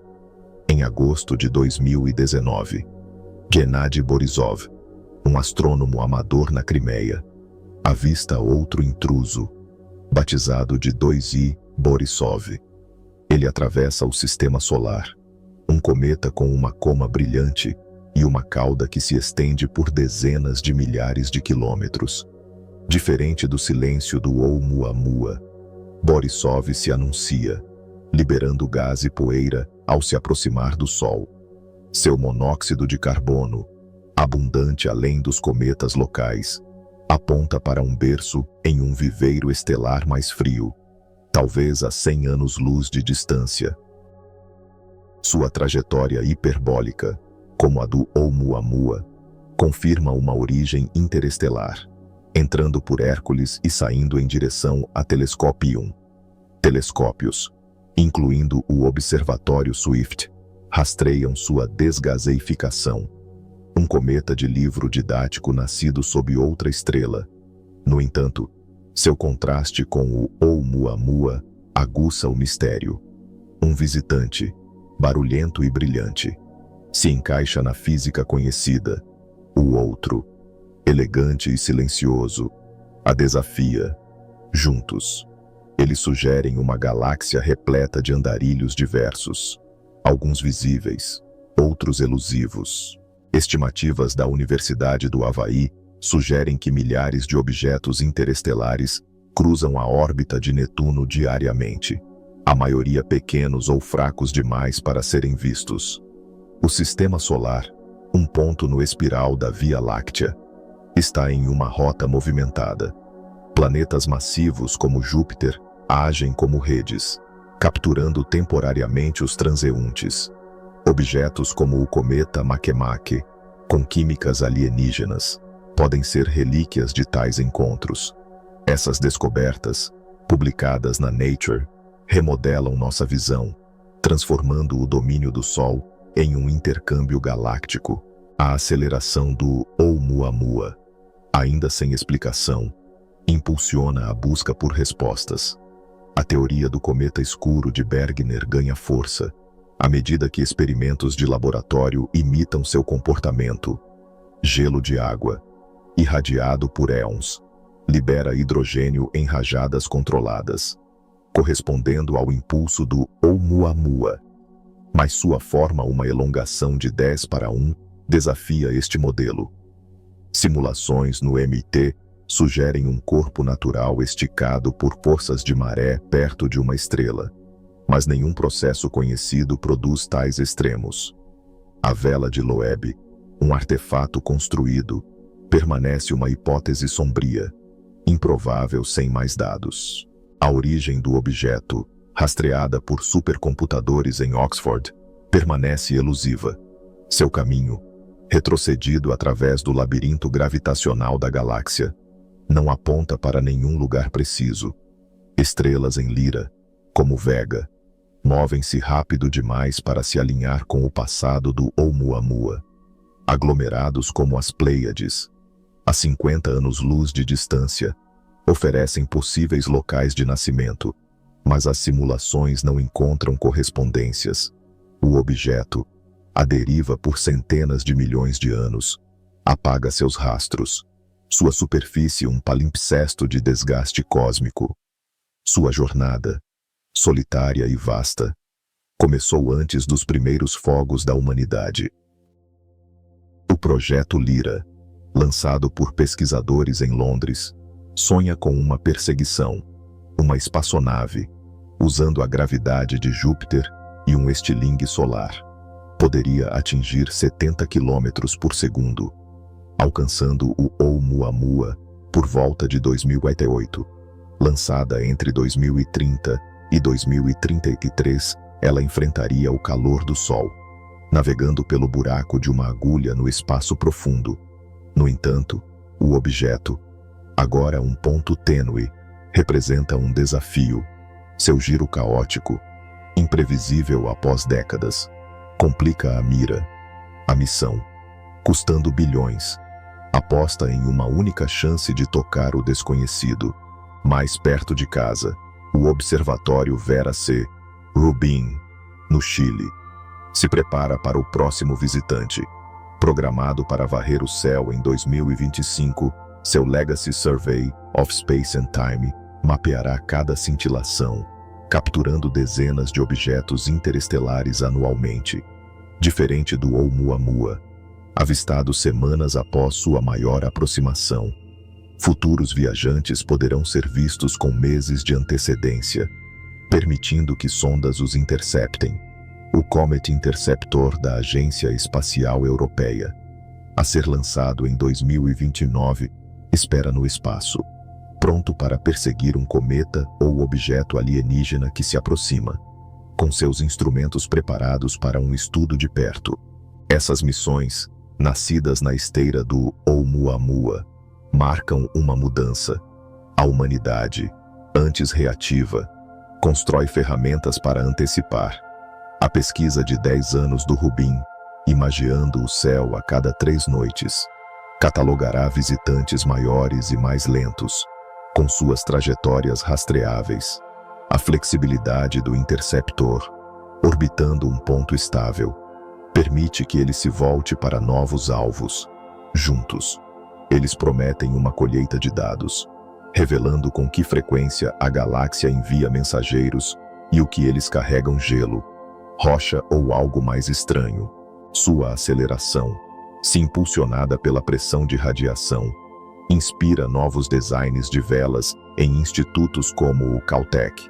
Se for um cometa escuro, redefine a física cometária, motivando estudos de asteroides locais. O sobrevoo do 1998, KI-26, planejado pela JAXA, testa essa teoria. Seus dados uma ponte para a natureza do Oumuamua. Se for alienígena, desafia nossa busca por vida, impulsionando projetos como o SETI a procurar por artefatos físicos, não apenas sinais.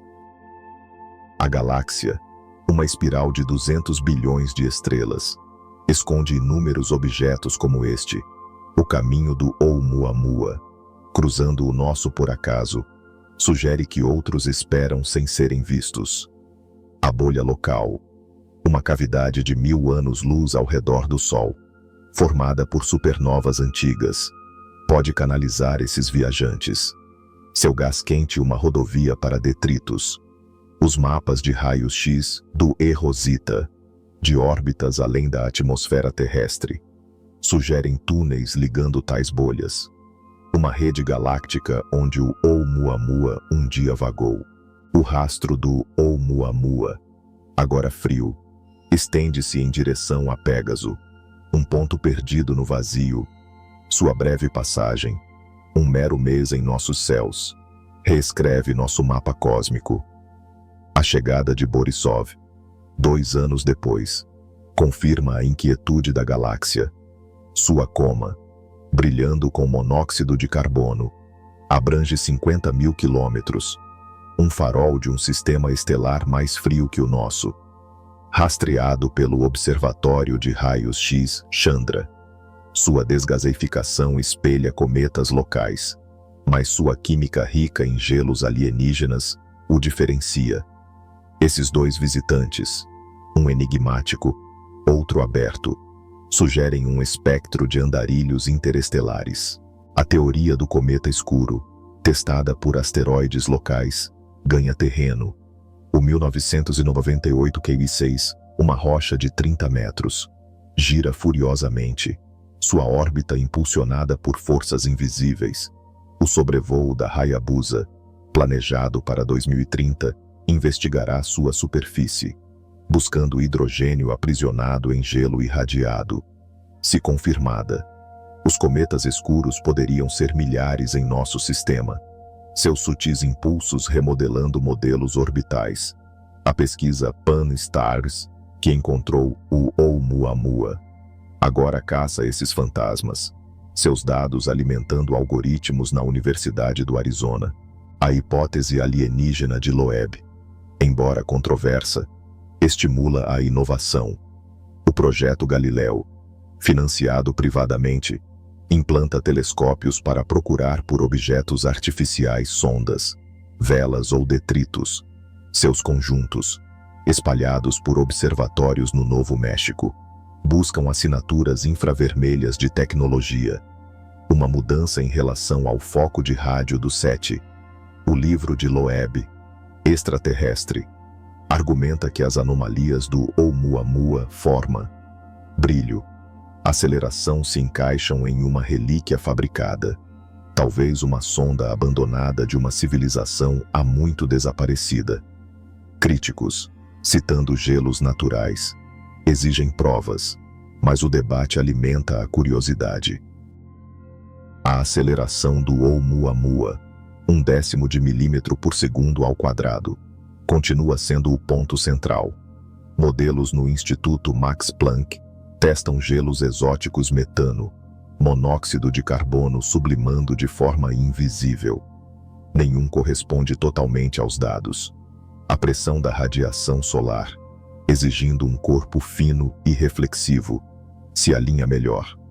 Mas a densidade do Oumuamua, inferida de seu giro, sugere um núcleo sólido. A tensão entre as teorias impulsiona experimentos, desde a irradiação de gelo no CERN até protótipos de velas no JPL. Cada teste, baseado nas pistas do Oumuamua, impulsiona a ciência. A forma do objeto, uma proporção de 10:1, assombra os pesquisadores. Forças de maré, esticando um corpo perto de uma estrela, poderiam formar tais agulhas, mas exigem condições extremas. Simulações em Stanford modelam um planeta despedaçado por uma anã branca, lançando fragmentos alongados. Oumuamua, se for tal fragmento, carrega uma história de violência estelar. Alternativamente, um disco plano, girando como uma moeda, se encaixa no perfil de uma vela. Seu giro uma cicatriz de impactos antigos, sem imagens. Ambas as formas vivem em equações, uma dualidade não resolvida. O Observatório Rubin, com seu espelho de 8 metros varrendo os céus do Chile, os avistará mensalmente, suas longas exposições capturando brilhos fracos. O Comet Interceptor, estacionado em um ponto de Lagrange, aguarda um alvo de movimento lento, seus espectrômetros prontos para analisar gelos alienígenas. Essas ferramentas, inspiradas na fuga do Oumuamua, visam capturar viajantes cedo, orbitando-os por meses. Tais missões, planejadas pela ESA e NASA, poderiam coletar amostras de superfícies, revelando composições forjadas sob sóis distantes. Sua manobra de Oberth solar, acionando motores perto do Sol, exige precisão. Uma sonda, protegida contra o calor solar, passaria correndo pelo Oumuamua, imagiando sua superfície a 20 km por segundo. Os dados, transmitidos de volta por volta de 2050, poderiam mostrar crateras, fraturas ou emendas artificiais. O risco da missão, uma aposta de décadas, reflete o impulso da humanidade para compreender o efêmero, uma busca nascida na esteira do Oumuamua. Formada há 10 milhões de anos por supernovas, ela se estende por 1000 anos-luz, suas bordas dando origem a estrelas. Oumuamua, ao passar por ela, pode ter cavalgado suas correntes, guiado por túneis de plasma mapeados pelo E-Rosita. Esses canais, ligando bolhas através da galáxia, sugerem uma teia cósmica onde os objetos derivam. Borisov, também, navegou por essa rede. Seu caminho um fio na tapeçaria da Via Láctea. A vigília da humanidade se estende para além do Oumuamua. Antigos polinésios, navegando pelas estrelas, viam o mesmo céu, sem saber de seus viajantes. Hoje, amadores com telescópios de 10 polegadas contribuem para pesquisas. Seus dados vitais, a Associação Americana de Observadores de Estrelas Variáveis, registrando o brilho do Oumuamua, alimenta modelos globais. Essa fusão de ciência cidadã e profissional, amplificada pela IA, busca o próximo visitante, um esforço coletivo para encontrar os mensageiros da galáxia. A própria galáxia, forte com 200 bilhões de estrelas, pulsa com movimento.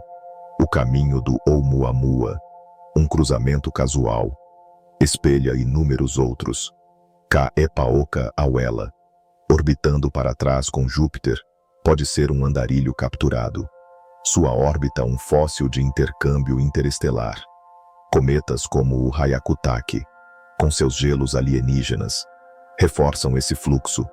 Cada objeto, estudado por telescópios como o ALMA, revela um sistema solar poroso às estrelas, um palco para encontros cósmicos. Oumuamua deriva em direção a Pégaso, um ponto silencioso nas profundezas da galáxia. Sua passagem, breve e desconcertante, deixa um rastro de luz e perguntas. Borisov, seu primo cometário, atravessou 2 anos depois, um lembrete do tráfego incessante da galáxia. Juntos, eles revelam um sistema solar não isolado, mas tecido na estrutura da Via Láctea, uma encruzilhada por onde objetos alienígenas passam diariamente. O Observatório Rubin e o Comet Interceptor, prontos para a ação, estão apostos para saudar o próximo. Suas lentes e sondas uma ponte para o desconhecido. A aceleração do objeto, um leve impulso contra a atração do Sol, ancora o mistério. O cometa escuro de Bergner, gelo de água liberando hidrogênio invisível, oferece um caminho natural, fundamentado em testes de laboratório. A vela solar de Loeb, um sussurro de nave alienígena, desafia a ortodoxia, instigando a ciência a se esticar. Entre eles, há teorias de gelos exóticos nitrogênio, metano, cada uma testada, cada uma falha. A forma do Oumuamua, alongada ou plana, e sua superfície reflexiva desafiam respostas fáceis. Um enigma gravado na luz das estrelas. O sobrevoo do 1998, Ki-26, sondando cometas escuros locais, pode esclarecer sua natureza, ligando o alienígena ao familiar. O sonho do Projeto Lyra, perseguindo o Oumuamua até 2048, encarna a determinação da humanidade. Seu estilingue solar, uma aposta de fogo, visa capturar imagens de uma relíquia em queda, seja ela rocha ou artefato. A missão, embora distante, ecoa a vigilância do Vera Rubin, que busca novos viajantes. Esses esforços, nascidos de um único visitante, remodelam a astronomia, desviando nosso olhar de estrelas estáticas para intrusos dinâmicos. A bolha local, com seus túneis guiando tais objetos, enquadra essa busca, um palco galáctico onde o Oumuamua desempenhou seu papel. A escala da galáxia, 200 bilhões de estrelas em 100.000 anos-luz. A pequena nosso sistema, Oumuamua, ejetado de uma estrela desconhecida, derivou por éons, sua origem perdida em órbitas estelares. Vega, antes uma candidata, afasta-se demais. Aglomerados como as Íades não oferecem um vínculo firme. No entanto, sua jornada, marcada por raios cósmicos, fala de um universo em movimento, onde planetas se estilhaçam e estrelas colidem. Borisov, Kaepaoka Awela e outros traçam caminhos semelhantes. Suas químicas um registro de mundos distantes. A resposta da humanidade, dos telescópios havaianos aos observatórios globais, mostra uma espécie desperta para o cosmos. Antigos sumérios, mapeando estrelas há 5.000 anos, viam o mesmo céu, suas tábuas de argila marcando o tempo. Hoje, analisamos a luz com silício, nossos dados uma epopeia moderna, amadores, registrando as cintilações do Oumuamua. Juntam-se a profissionais no Keck e no Hubble, uma busca compartilhada. Essa unidade, despertada por um visitante fugaz, impulsiona missões como a Interceptor, prontas para tocar o próximo mensageiro. Suas anomalias velocidade, forma, aceleração forçam a ciência a questionar suposições. Cometas escuros, se reais, redefinem os limites de nosso sistema. Uma vela, se verdadeira, redefine o alcance da vida. Cada teoria, do gelo de Seligman à nave de Loeb, empurra fronteiras, gerando experimentos e debates. O projeto Galileu, buscando artefatos, e a pesquisa do céu do Rubin, caçando andarilhos, levam isso adiante, uma busca por verdades além de nossos moldes. O sistema solar, antes uma órbita fechada, emerge como um centro galáctico, cometas da nuvem de Oort, empurrados por estrelas que passam, nos conectam ao turbilhão da Via Láctea. A bolha local, esculpida por explosões antigas, canaliza esses fluxos, seus túneis de plasma uma estrada cósmica. Oumuamua, Borisov e futuros visitantes cavalgam essas correntes, seus caminhos uma história de criação e caos. A humanidade, observando de um ponto azul, os encontra com admiração, nossas ferramentas e sonhos apontados para as estrelas.